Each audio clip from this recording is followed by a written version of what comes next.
Апошнія 30 гадоў беларусы супрацьстаяць дыктатуры. У 1996 годзе Александр Лукашенко узурпаваў уладу, сфальсіфікаваўшы рэферэндум, а пазней усе наступныя выбары. За гэтыя дзесяцігоддзі людзі не раз масава выступалі супраць парушэння правоў чалавека. У адказ улады ўжывалі гвалт і рэпрэсіі. Самыя масавыя пратэсты адбыліся ў 2020 годзе пасля чарговых сфальсіфікаваных выбараў. Мільёны беларусаў выказалі сваю нязгоду з дыктатарскай палітыкай. У адказ рэжым узмацніў тэрор. Сотні тысяч грамадзян пакінулі краіну з-за палітычнага пераследу. Былі распачаты дзесяткі тысяч палітычна матываваных крымінальных спраў. Тысячы палізняволеных знаходзяцца ў турмах. Дзесяткі людзей загінулі праз гвалт з боку сілавікоў. Рэпрэсіі ў Беларусі працягваюцца да гэтага часу. Гэтыя падзеі ўжо сталі часткай гісторыі краіны, фрагменты якой дыктатарскі рэжым спрабуе знішчыць.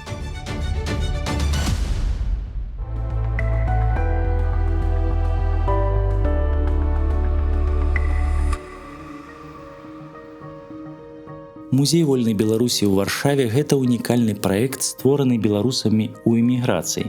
Ён стаў пляцоўкай, дзе сабраны і захаваны артэфакты, звязаныя з гісторыяй барацьбы беларусаў за дэмакратыю, суверэнітэт і незалежнасць. У 2025 годзе Музей вольнай Беларусі рэалізаваў праект па лічбавізацыі і пашырэнні доступу да часткі сваёй калекцыі. Праект ажыццяўляўся ў рамках праграмы «Лічбавая культура-2025» і суфінансаваўся за кошт сродкаў Міністэрства культуры і нацыянальнай спадчыны Польшчы, а таксама польска-амерыканскага фонду свабоды. Мэта праекта – апрацоўка, захавання і онлайн-прэзентацыя часткі калекцыі, якая асвятляе сучасную гісторыю грамадскага супраціву ў Беларусі. Гэты праект вельмі важны, таму што апошнім часам мы бачым, што захаванне дакументаў, сведчанняў беларускага пратэсту і ўсяго, што звязана з нацыянальным беларускім рухам, у Беларусі крыміналізуецца, за гэта можна трапіць у турму, таму гэтыя калекцыі, гэтыя зборы, гэтыя сведчанні, яны апынуліся сёння пад пагрозай знішчэння, асабліва ў Беларусі. І захоўваць такія рэчы проста небяспечна. Таму вельмі важна захоўваць хаця б лічбавыя версіі гэтых сведчанняў, гэтых дакументаў і артэфактаў. І на гэта будзе скіраваны гэты праект. Ідэя праекта ў тым, каб ты артэфакты і дакументы, якія за апошнія гады на запасе ў Музеі вольнай Беларусі, алічбаваць і зрабіць іх даступнымі для як мага шырокага кола людзей праз стварэнне онлайн-каталога на сайце музея і спецыялізаваных пляцоўках. У рамках праекта планавалася адсканаваць і сфатаграфаваць каля 200 экспанатаў. Усе гэтыя рэчы ў цэлым распавядаюць гісторыю беларускага пратэсту. За кожнай з іх лёс чалавека.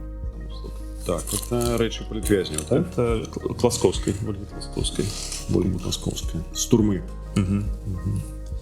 8 этапов прошла. Вот я рассказываю людям, что кожны этап это пакуты. Но... Пакуль жа праект знаходзіўся ў стадыі рэалізацыі, Музей вольнай Беларусі праводзіў тэматычныя выставы, дзе з экспанатамі можна было азнаёміцца асабіста.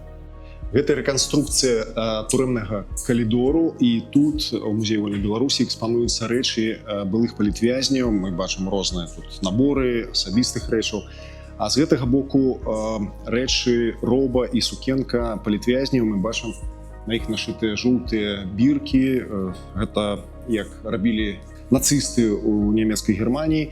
А такім чынам беларускі рэжым пазначае людзей, якія не згодныя з вынікамі выбараў 2020 года, і гэта экстрэмісты ў турме. Дыгіталізацыя музейных экспанатаў – гэта патрабаванне часу. Сёння людзі ўсё больш жывуць і ўзаемадзейнічаюць у лічбавым асяроддзі. Асабліва гэта тычыцца беларускай моладзі. Для іх падзеі апошніх дзесяцігоддзяў і 2020 года ў прыватнасці гэта невядомая старонка гісторыі. Пры гэтым наступствы гэтых падзей цалкам змянілі жыццё многіх маладых людзей. Чаму важна захоўваць гэта для будучых пакаленняў? Таму што мы бачым, што нават калі мы глядзім на гісторыю Беларусі 20-го стагоддзя, мы бачым у гэтай гісторыі шэраг белых плямаў. І гэтыя плямы на сённяшні дзень, на жаль, толькі пашыраюцца праз тую палітыку, дзяржаўную палітыку, у галіне гістарычнай памяці, гістарычнай навукі. Некаторыя тэмы проста забароненыя ў Беларусі. Грамадства не ведае некаторыя важныя рэчы з уласнай гісторыі, з гісторыі сваіх сем'яў, з гісторыі сваёй краіны. і такім чынам ствараецца крышачку змененае прадстаўленне пра тое, што насамрэч адбывалася ў гісторыі нашай краіны.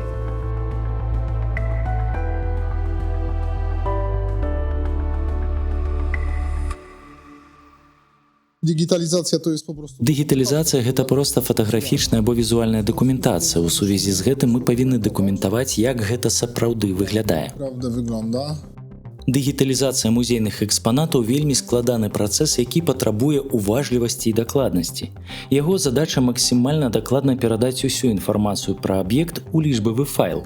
Існуюць распрацаваныя міжнародныя стандарты лічбоўкі музейных экспанатаў. Згодна з імі ў працы павінна быць выкарыстана фатаграфічнае і светлавое абсталяванне з канкрэтнымі характарыстыкамі.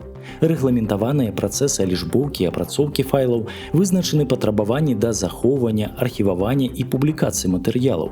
Менавіта адпаведнасць такім патрабаванням стала асноўнай складанасцю ў ходзе рэалізацыі праекта «Лічбавая культура 2025». Powinniśmy robić to z odpowiednią jakością. Мы павінны рабіць гэта з адпаведнай якасцю. Гэта значыць, мы выкарыстоўваем калор-чекер, выкарыстоўваем адпаведныя камеры, адпаведныя аб'ектывы, адпаведнае асвятленне. Справа ў тым, каб зрабіць фатаграфію як мага лепш з пункту гледжання дыгіталізацыі. Гэта вельмі спецыялізаваная тэхнічная фатаграфія, якая павінна забяспечыць сапраўды ідэальнае ўзнаўленне колераў, геаметрыі і ўсяго таго, што нам важна ў візуальнай дакументацыі. Dokumentacji wizualnej. Сам працэс фатаграфавання экспанатаў таксама няпросты, ён заняў шмат часу і намаганняў. Напрыклад, 10-метровае палатно з імёнамі і прозвішчамі палітычных зняволеных запатрабавала 40 асобных фатаграфій, якія пасля былі злучаны ў адну. Зроблена гэта для таго, каб надпісы былі распазнавальнымі. Менавіта асаблівая ўвага да дэталяў робіць працэс дыгіталізацыі такім працаёмкім. Так, для лічбоўкі большасці з экспанатаў патрабавалася каля дзясятка фотаздымкаў аб'екта пад рознымі вугламі. Tak to wygląda, tak? Так гэта выглядае. У нас ёсць весельная сукенка, і мы павінны мець у кадры таксама калор-чекер, каб кожны раз ведаць, што мы зрабілі фатаграфію правільна. І цяпер паглядзі, што адбываецца. Гэту весельную сукенку мы павінны зняць проста паслядоўна з кожнага боку. Гэта значыць, робім 8 здымкаў вакол. Акрамя таго, мы паказваем дэталі, што яна завязваецца. Мы павінны паказаць такія дэталі. Detale. Але такая доўгая і дакладная праца зразумелая, а лічбаваныя музейныя аб'екты захоўваюць важную інфармацыю для будучых пакаленняў.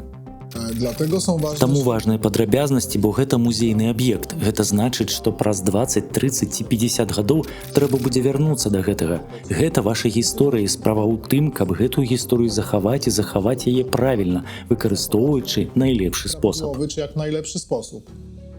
Пры гэтым важна не толькі захаваць гісторыю, але і правільна яе апісаць. Для гэтага існуюць метададзеныя. Гэта тэкставае апісанне аб'екта, яго характарыстык і гістарычнага кантэксту. Кожны з залічбаваных экспанатаў музея неабходна было апісаць падобным чынам. Метаданыя ў нашым выпадку гэта дадзеныя аб дадзеных. Калі мы размаўляем пра музейную справу, гэта дадзеныя аб музейных прадметах.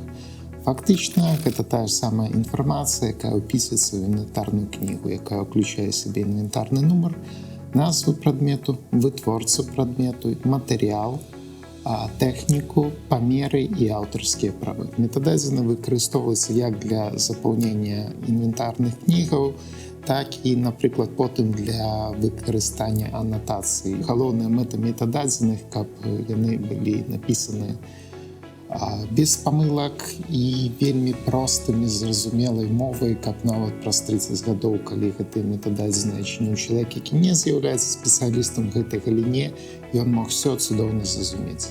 Вопыт дыгіталізацыі новы для музея вольнай Беларусі. Таму ў ходзе рэалізацыі праекта адбыўся шэраг спецыяльных воркшопаў. На гэтых сустрэчах запрошаныя спецыялісты па пытаннях лічбавізацыі дзяліліся сваім практычным досведам, абмяркоўвалі складанасці, якія ўзнікалі ў працэсе працы і шляхі іх вырашэння. Найбольш актуальнае з іх, як правільна падрыхтаваць дакументы і музейныя аб'екты да лічбоўкі, якія інструменты выкарыстоўваць пры яе выкананні, як архіваваць і дзе публікаваць гатовыя матэрыялы.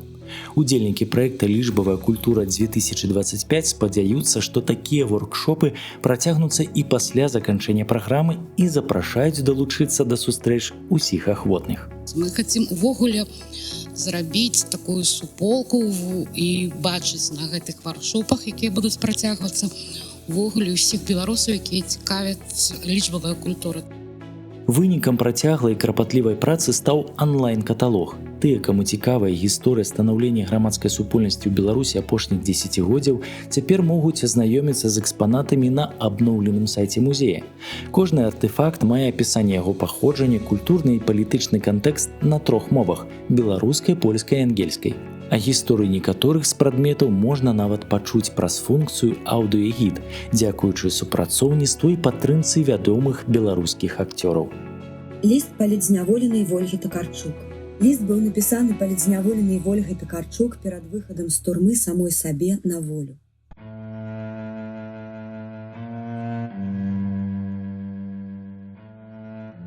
Захаванне культурнай спадчыны дапамагае зберагаць гісторыю краіны. А гісторыя – гэта ключ да разумення нацыянальнай ідэнтычнасці і выбару яе дальнейшага шляху. На гэтым шляху Музей вольнай Беларусі зрабіў чарговы важны крок. Хай невялікі ў рамках лакальнага праекта, але велізарны ў кантэксце будучыні краіны.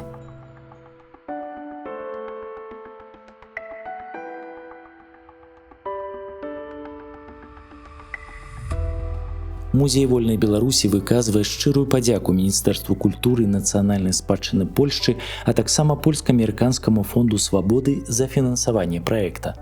Мы ўдзячны фондам і арганізацыям, дзякуючы якім музей функцыянуе і назапашвае свае калекцыі.